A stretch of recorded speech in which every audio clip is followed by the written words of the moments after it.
আমরা আজকে শিখব ইলাস্ট্রেটরের মাধ্যমে কিভাবে আমরা এই পেপসি লোগো ডিজাইনটাকে তৈরি করতে পারি। তো এই লোগো ডিজাইনটা শেখার মাধ্যমে আমরা ইলাস্ট্রেটরের অনেক কিছু কিন্তু শিখতে পারবো, অনেক ধরনের টুল শিখতে পারবো, অপশন শিখতে পারবো। তো পরবর্তীতে দেখা গেছে যে এই ডিজাইনের মাধ্যমে আমরা যে টুলসগুলি শিখব সেগুলি পরবর্তীতে আমাদের অন্য কাজে কিন্তু হিউজ পরিমাণ ব্যবহার হবে। তো সেক্ষেত্রে হচ্ছে আমরা এই লোগোটা তো বানানো শিখবো, প্লাস হচ্ছে আমরা এই লোগোটার মাধ্যমে অনেক অপশনও কিন্তু জানতে পারবো। তো কথা না বাড়িয়ে চলুন শুরু করে দিচ্ছি। চ্যানেলে নতুন এসে থাকলে অবশ্যই চ্যানেলটিকে সাবস্ক্রাইব করে সাথে থাকবেন, এবং যদি ফেসবুক পেজে নতুন এসে থাকেন অবশ্যই বন্ধুদের সাথে ভিডিওটি শেয়ার করে দিবেন। তো চলুন শুরু করে দিচ্ছি। আমি এখান থেকে লোগোটাকে ডিলিট করে দিচ্ছি। সর্বপ্রথম হচ্ছে আমরা এদিক থেকে রাইট বাটন ক্লিক করে ইলিপস টুলে যাব।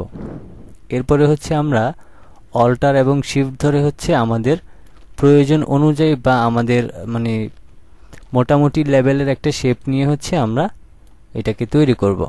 তো আপনি চাইলে এটাকে আরো বড় করে নিতে পারেন, পরে ছোট বড় করে নিতে পারবেন, কোনো সমস্যা নেই। এরপরে হচ্ছে আমরা এদিক থেকে রাইট বাটন ক্লিক করে যাব হচ্ছে রেক্টেঙ্গেল টুলে।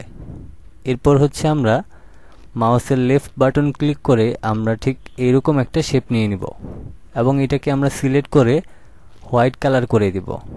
করে দেওয়ার পর এখন এই যে মাঝখানে যে আমরা সাদা যে অবজেক্টটা নিয়েছি এটা কিন্তু আমাদের মিডল পয়েন্টে নাই এবং দুই দিকে কিন্তু সমান নাই।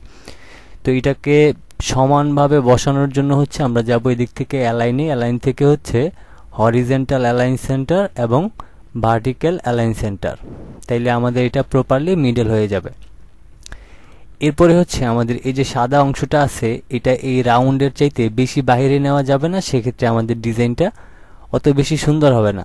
এটার জন্য হচ্ছে আমাদের এটাকে একদম চাপায়া ঠিক এটার কাছাকাছি নিয়ে আসতে হবে। তা আমরা হচ্ছে ঠিক এরকম একটা শেপে রাখলাম। এরপরে এই সাদা অংশটাকে আমরা সিলেক্ট করে আমরা যাব হচ্ছে ইফেক্টে, তারপর হচ্ছে ওয়ার্প থেকে হচ্ছে আমরা এদিক থেকে এই ফ্ল্যাগ অপশনে ক্লিক করে দিব। তাইলে দেখেন অটোমেটিক্যালি কিন্তু এটা বাঁকা হয়ে গেছে।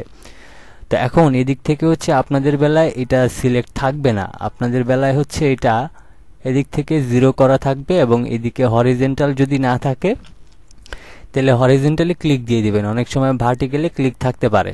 তো সেক্ষেত্রে আমরা যেহেতু এই শেপটাকে বাঁকা করব উপরে নিচে, সেক্ষেত্রে অবশ্যই আমাদের হরিজেন্টাল সিলেক্ট থাকবে, এবং এদিক থেকে এই যে ফ্ল্যাগটা আছে সেটা কিন্তু উপরে নিচে আমাদের হরিজেন্টালি কিন্তু বাঁকা হয়, এই জন্য অটোমেটিক্যালি এটি সিলেক্ট থাকবে। এরপরে এই ব্লেন্ড অপশনে আপনাদের এদিকে 0 থাকতে পারে, আপনি যে সম্পূর্ণটা টেনে আপনি 100% করে দিবেন। এরপরে এখান থেকে ওকে করে দিবেন। ওকে করে দেওয়ার পর এখন হচ্ছে আমাদের এই যে সাদা যে বাঁকা শেপটা আছে এটাকে হচ্ছে আমরা অবজেক্ট থেকে এক্সপান্ড অ্যাপারেন্স করে নিব।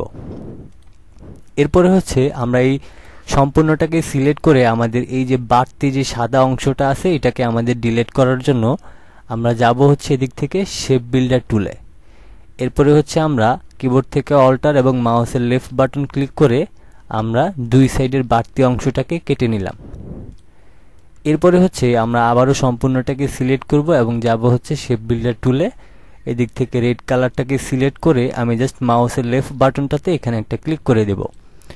তো এখন দেখেন আমরা কিন্তু খুব সহজেই পেপসির লোগো ডিজাইনটা তৈরি করে ফেললাম। তো এই ডিজাইনের মাধ্যমে কিন্তু আমরা অনেক টুলস এখান থেকে শিখতে পেরেছি, এবং এই শেপগুলি কিভাবে বাঁকা করলাম এবং এখানে কিভাবে আলাদাভাবে এটাতে কালার দিলাম সেই বিষয়গুলি কিন্তু সহজেই জানতে পেরেছি। তো আশা করছি সম্পূর্ণ বিষয়টা ক্লিয়ার করতে পেরেছি। আজকের মতো এই পর্যন্তই ছিল। সবাই ভালো থাকবেন, সুস্থ থাকবেন। আল্লাহ হাফেজ।